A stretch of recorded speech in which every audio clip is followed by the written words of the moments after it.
le pattern flyweight, d'accord. Donc, il fait partie de la catégorie structure. Donc, l'objectif du pattern utilise le partage pour gérer efficacement un grand nombre d'objets de faible granularité. Le partage, c'est-à-dire il divise, d'accord. Donc, il divise les classes. Donc, utiliser le partage pour gérer efficacement un grand nombre d'objets de faible granularité, d'accord. Donc, pour gagner au niveau de la mémoire, l'objectif de flyweight et le gain au niveau de la mémoire. Il est utilisé surtout dans les applications où on a, par exemple, les jeux, les vidéos et tout, d'accord. Donc, le pattern flyweight permet d'isoler des objets partageables, d'accord. Donc, c'est-à-dire des objets qu'on peut les utiliser. Par exemple, ici, on a un game.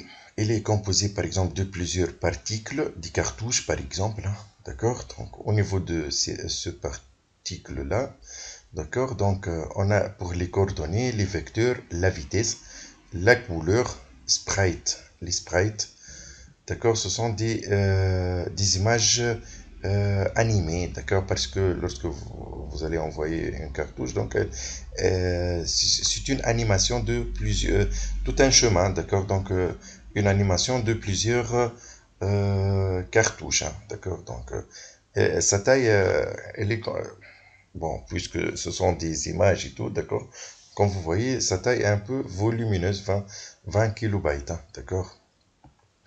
Donc, lorsque vous faites la somme de tout ça, vous trouvez 21 kilobytes, d'accord. Donc, par exemple, dans un jeu, si vous utilisez par exemple 1 million de cartouches, donc il faut avoir besoin au minimum d'une mémoire de 21 gigabytes, d'accord.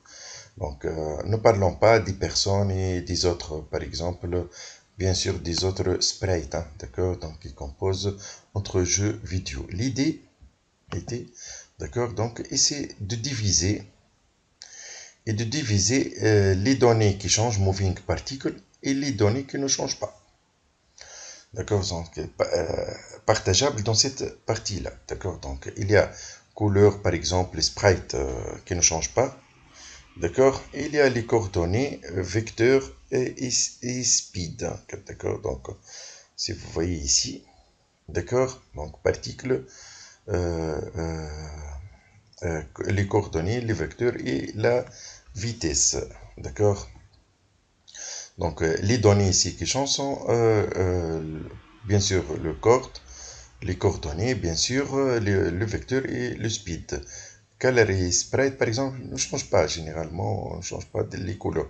Donc de cette façon là on aura uniquement 20 kilobytes, hein, d'accord, donc c'est pas la peine à chaque fois d'utiliser des sprites, hein, d'accord, pour chaque cartouche.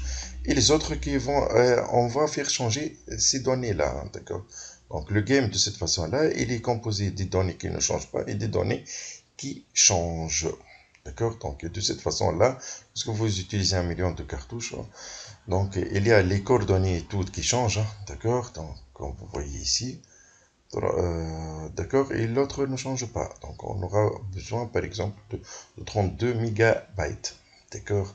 Donc le but ici c'est de réduire, hein, réduire le nombre des objets qui sont un peu gourmands en mémoire.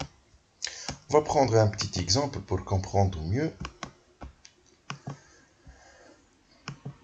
Donc flyweight, par exemple ici. Par exemple on va prendre l'exemple 4. On a order, une commande, d'accord. Une commande, je vais passer inventory ici. Par exemple, inventory. Par exemple, on a des commandes. Par exemple, cappuccino pour la table 2, cappuccino pour la table 2, par exemple, hein, d'accord. Ou par exemple, 2 cappuccino, ici 2 cappuccino. Regular café, d'accord, 2 regular café, et ainsi de suite, d'accord. Donc, en tout ici, on a par exemple plusieurs commandes, hein, d'accord. Donc, et dans cette commande-là, il y a par exemple les objets. Il y a, comme vous voyez ici, on a plusieurs commandes et on a quelques objets.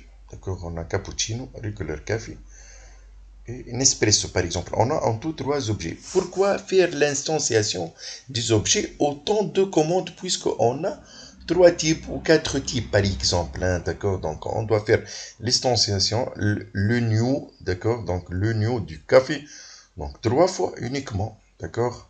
Bon, pour les commandes, bien sûr, on doit les instancier plusieurs fois, d'accord. Mais on va pas faire l'instanciation, par exemple, de toutes les commandes et tous les cafés. Voilà, d'accord. Donc et tout cafés, d'accord. On aura plusieurs. Donc on peut par exemple réduire le nombre des objets du café.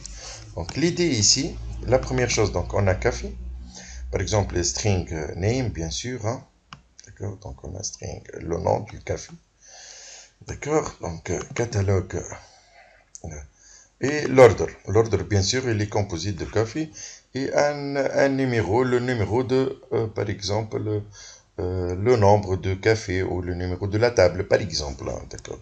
Un for table, hein, vous voyez, for table number, d'accord. Donc c'est le numéro de la table qui va être servi, d'accord.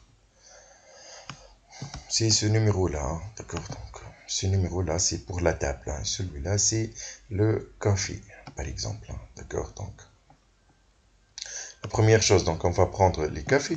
Après, on va faire IMS process, d'accord. Donc l'opération va être réalisée au niveau d'inventory system, d'accord. Donc l'idée ici, c'est quoi, d'accord. Donc la première chose, on va faire, on va faire l'instanciation de catalogue factory. Après l'orders, donc une liste d'ordre, d'accord. Donc lorsqu'il prend take order, d'accord. Donc vous voyez, lorsqu'on va prendre un ordre, c'est ici la méthode de réduire, de la réduction des objets, de la création des objets va se réaliser ici, hein, d'accord. Donc qu'est-ce qu'il va faire? Donc la première chose, donc café item, il va faire catalogue.lookup. Lookup. Donc il va faire, c'est la méthode lookup qui se trouve au niveau de la classe catalogue. La première chose il va faire, après il va donc instancier l'ordre.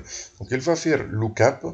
Si on va à catalogue factory, catalogue qui est une instanciation de la classe catalogue factory, d'accord. Donc au niveau de catalogue factory, il y a le type map, hein, d'accord. Donc map, hmap, string avec coffee par exemple, le nom du café, et tout, d'accord. Donc c'est la méthode lookup. D'accord. Donc, il va prendre par exemple le cappuccino. Si elle se trouve ici, hein, si elle ne se trouve pas, si elle ne se trouve pas, donc il va faire l'instanciation, comme vous voyez ici. Donc, items.put. D'accord. Donc, il va mettre le nom du café. D'accord. Donc, il va mettre le nom du café avec l'objet. D'accord. Sinon, il va le prendre. C'est tout. Il va prendre cet objet-là et bien sûr, il va le modifier. D'accord. Donc, si cet objet-là se trouve, donc il va le prendre. S'il ne se trouve pas, s'il ne se trouve pas, il va le créer, l'instancier, bien sûr. Et cette pile-là, elle est utilisée, c'est-à-dire comme une référence. Hein. Elle est utilisée comme une référence au niveau de la liste. Hein. On vérifie est-ce que cet objet a été créé ou non. D'accord. Maintenant, si on va regarder au niveau de Inventory System, comme vous voyez ici, après il y a Report, d'accord. Bien sûr, order.process_order, d'accord. Donc, process order, donc order, donc order. Donc, pour afficher cette information-là, d'accord. Donc, si on veut afficher cette information.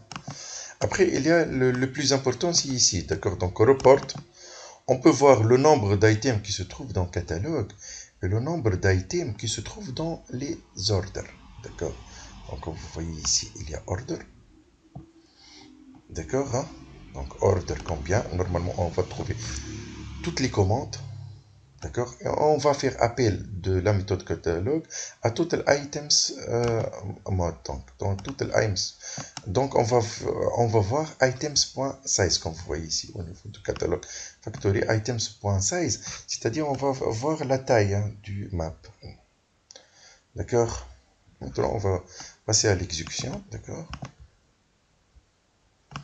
Java application.